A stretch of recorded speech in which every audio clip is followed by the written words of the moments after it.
آج کی نشست میں ہم ام المومنین حضرت ام سلمہ رضی اللہ تعالی عنہا کا ذکر کرتے ہیں۔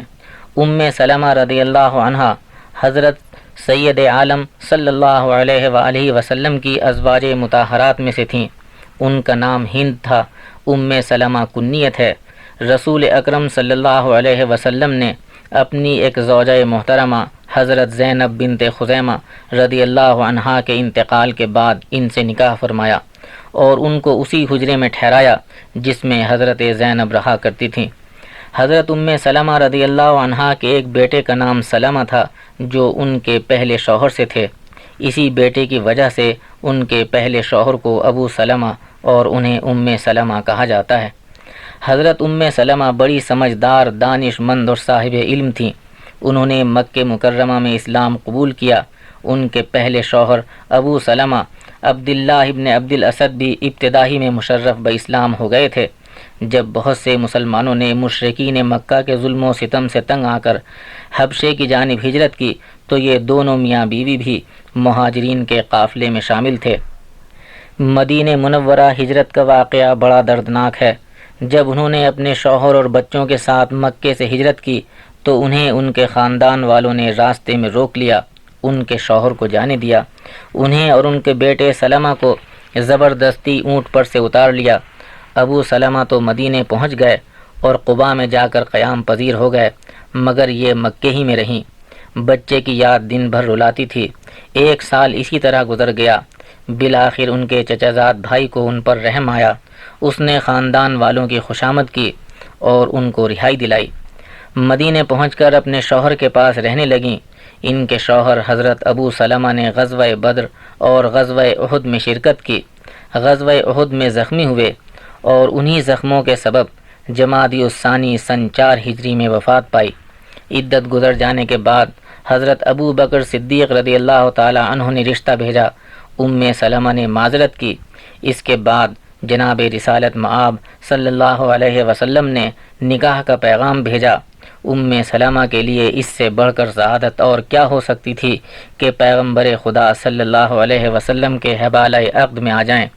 حضرت ام سلمہ شروع سے ہی بہت سنجیدہ اور دانش مند تھیں۔ جب آقا نامدار صلی اللہ علیہ وآلہ وسلم کے نکاح میں آ گئیں اور ان کی مصاحبت نصیب ہوئی تو انہوں نے اس سے خوب فائدہ اٹھایا۔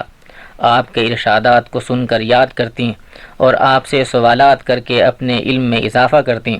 حضرت عائشہ صدیقہ رضی اللہ عنہا کے بعد حضرت ام سلمہ اور حضرت حفصہ نے خواتین کی علمی و دینی رہنمائی میں اہم کردار ادا کیا۔ خواتین دینی مسائل میں آپ سے رجوع کرتیں اور آپ نبی اکرم صلی اللہ علیہ وسلم سے رہنمائی حاصل کر کے انہیں جوابات دیتیں۔ حدیث میں ان کے شاگرد صحابہ بھی تھے اور تابعین بھی۔ حضرت عبداللہ ابن عباس رضی اللہ عنہما جیسے جلیل القدر صحابی ان کے شاگردوں میں شمار ہوتے ہیں۔ ایک مرتبہ حضرت ام سلمہ رضی اللہ عنہا نے عرض کیا، یا رسول اللہ، مرد جہاد کرتے ہیں، عورتیں نہیں کرتیں، اور عورتوں کو مردوں کے مقابلے میں آدھی میراث ملتی ہے، اس کا کیا سبب ہے؟ اس کے جواب میں اللہ جل شانہ نے یہ آیت نازل فرمائی، وَلَا تَتَمَنَّوْا مَا فَضَّلَ اللَّهُ بِهِ بَعْضَكُمْ عَلَىٰ بَعْضٍ، یعنی جس چیز میں اللہ تعالیٰ نے تم میں سے بعض کو بعض پر فضیلت عطا کر دی ہے اس کی تمنا اور خواہش مت کرو۔ ایک مرتبہ آپ نے عرض کیا، یا رسول اللہ، قرآن میں عورتوں کا ذکر نہیں ہے۔ اس پر یہ آیت نازل ہوئی، ان المسلمین والمسلمات والمؤمنین والمؤمنات، آخر تک۔ ام المومنین حضرت ام سلمہ رضی اللہ عنہا نے 378 حدیثیں روایت کی ہیں۔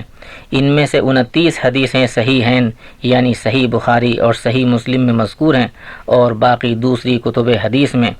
84 سال عمر ہوئی۔ سن 59 ہجری کے رمضان المبارک میں انتقال ہوا رضی اللہ عنہا۔ رمضان ہی کے حوالے سے اس سریے کا ذکر بھی مناسب ہوگا جو نبی اکرم صلی اللہ علیہ وسلم نے حضرت علی ابن ابی طالب کرم اللہ وجہہ کی سربراہی میں یمن بھیجا۔ 300 مجاہد آپ کی زیر کمان تھے۔ وہاں پہنچ کر حضرت علی کرم اللہ وجہہ نے انہیں اسلام کی دعوت دی۔ انہوں نے دعوت قبول نہیں کی، آمادہ قتال ہو گئے۔ حضرت علی نے 300 جانثاروں کے ساتھ مل کر مقابلہ کیا۔ ان کے 20 آدمی قتل ہو گئے، باقی شکست کھا کر منتشر ہو گئے۔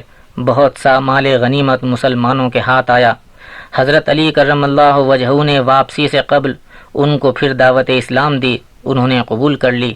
حضرت علی کرم اللہ وجہہ نے 2-2.5 مہینے وہیں قیام کیا، انہیں قرآن کریم پڑھاتے اور احکام اسلام سکھاتے رہے۔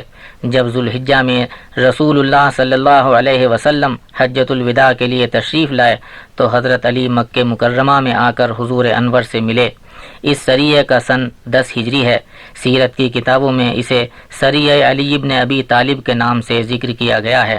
This program is the sole property of Central Productions, Pakistan Broadcasting Corporation, Islamabad. Piracy in this regard is illegal.